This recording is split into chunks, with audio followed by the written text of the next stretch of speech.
Isaiah Bond, you covered him because you covered Alabama recruiting. What's this kid like? I saw that too on his social media, 4.20 next year. Yeah. What kind of personality? How would you describe Isaiah Bond? He's great. He's a really good kid. I didn't get to know him as well because I didn't get to see him in person as much because it was kind of still in the COVID restriction era where we couldn't really go out and do as much as we usually did. So didn't get to see him as much in person, but really good personality, team guy. And obviously, if we ask Bama fans, they'd be like, "Oh, you left his team," but kind of a unprecedented coaching transition there. I'm going to give him the benefit of the doubt there with wanting to move on and check something else out. Obviously, Texas recruited him really heavily out of high school, one of Sark's first big targets when he got to Austin. But I almost actually on Saturday night when I saw that, or I almost tweeted after Worthy set the record. I was like, Bond could break this next year, but I didn't want to take away from Xavier Worthy's moment. I was like, let's give him a day and then maybe hype up Isaiah Bond for next year. But no, great kid. I think obviously, he was really loved by all his Bama teammates. I think they're still very close with him. He just wanted to come, get in a situation that, I think people don't realize like how big of an impact, having a guy like Quinn Ewers back is to see them, add these, especially the transfer wide receivers, getting Golden. I feel like we overlook Matthew Golden all the time. And for a minute, he was the top wide receiver target, in the portal back in December. And then obviously Silas Bolden. And then you get Aaron Butler late. I mean, I think all these guys like the idea of, maybe getting a year with Quinn and then a year or two with Arch after that. So big time pickup. And I think he's going to make big plays next year for Texas. Yeah, how do you think Sark goes about the wide receiver room, Hank? Because, we know how he gets down. If you're the starters, you're starting. And if you're the backup, you ain't playing very much. Like, ask Casey Kane, you know what I'm saying? So how do you think he's going to go about it this year? Because that roster is so deep. I think about Ryan Wingo, you've been very high on for a long time for obvious reasons. Like, how is he going to see the field as a freshman? Can he get some playing time over maybe Matthew Golden or Silas Bolden, etc.? I don't know. I would hate to just see guys on the bench being wasted, especially like a Jonte Cook or Ryan Niblett, DeAndre Moore. They're just so stacked in that wide receiver room. Yeah. And I think someone asked Sark about that on National Signing Day, and he was like, we get these guys, we have these guys now.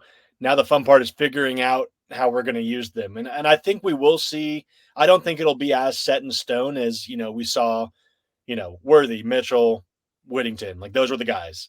I think this year I think we'll likely see more guys kind of rotate in and kind of get different packages and different, formations. I think we'll see a more heavier usage of kind of the two deep there at least. So I'm curious to see myself because I guarantee you when the spring portal window opens, all these teams are going to be like, hey, we're come play for us. You can be wide receiver one here because Texas has like 7 wide receiver ones on their roster.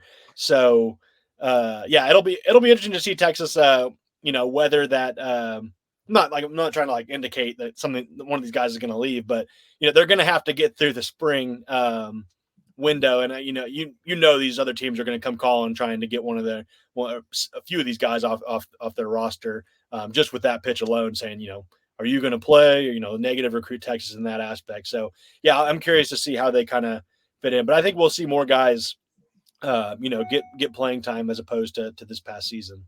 I think of the early enrollees, Aaron Butler is kind of where I'm going with this. Who's the most polished?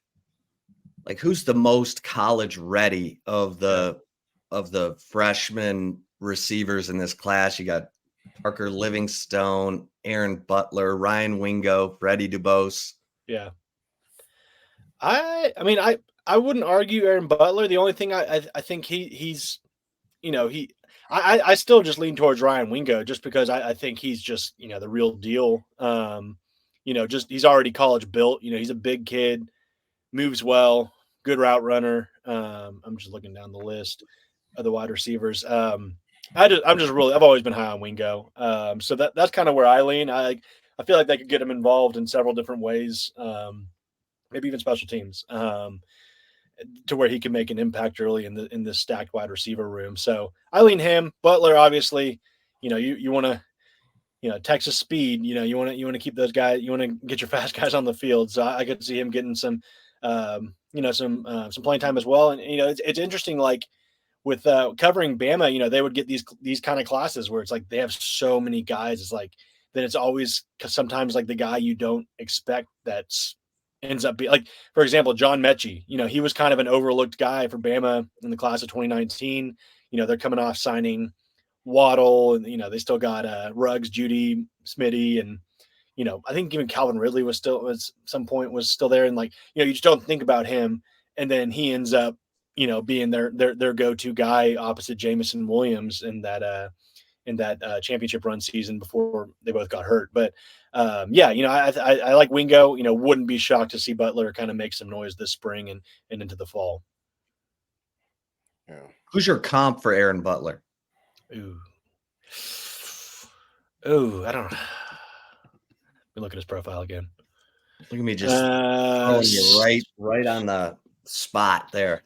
Guys. Greg Biggins has Stephon Diggs. Ooh, that'll work. Yeah. So I'll lean. I mean, Greg Biggins has seen him more than anybody, so I'll lean on our 24/7 sports expert there. Let's go Diggs. It's a pretty good comp. That's some big shoes to try to fill. He's not filling his shoes, but you know what I mean. Yeah. What about on the defensive side, coming in as a freshman, not named Colin Simmons? I'm gonna make you work, Hank. Not named Colin Simmons. Which freshman on the defensive side do you think can make an impact?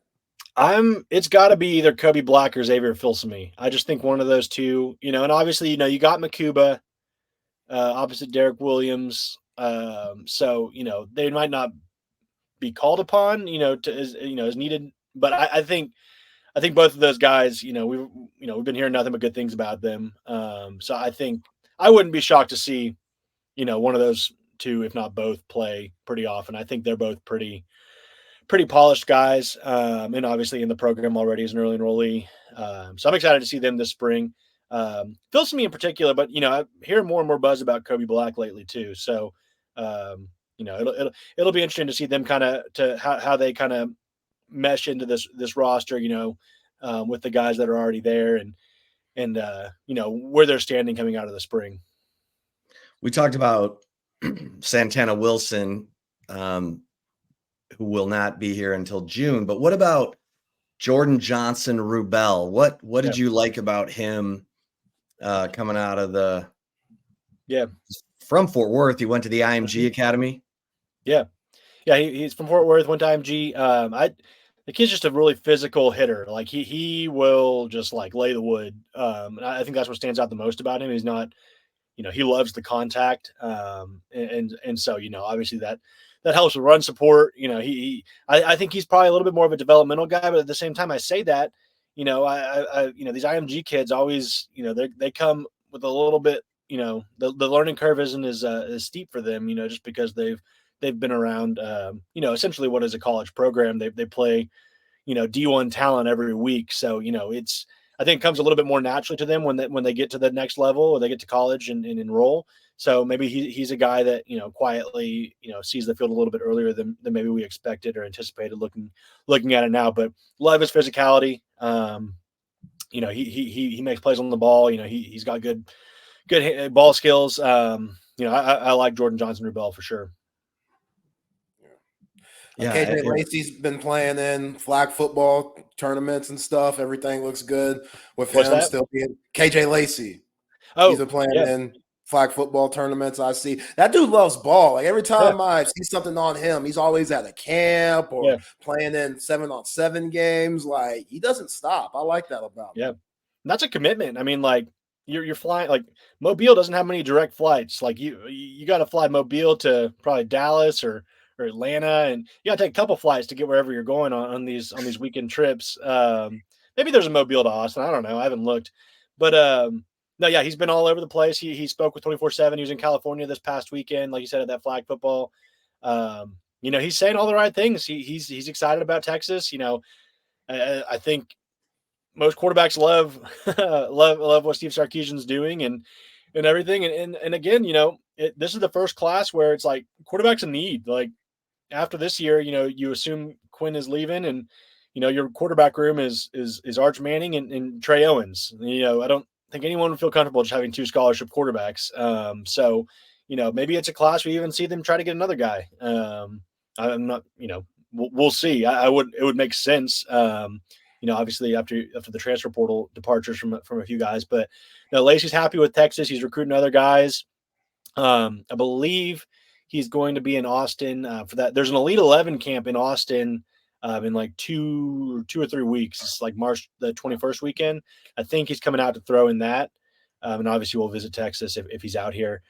So we'll be able to catch up with him there, and then he'll take his official visit in the summer. He's still going to, go check out Auburn, Ole Miss. I think, by the time summer like wraps up, I would imagine KJ is going to stop visiting elsewhere. If, assuming he's still committed to Texas, which I believe he will be. There's going to be a point where it's like, okay, focus on my senior year, going to enroll early.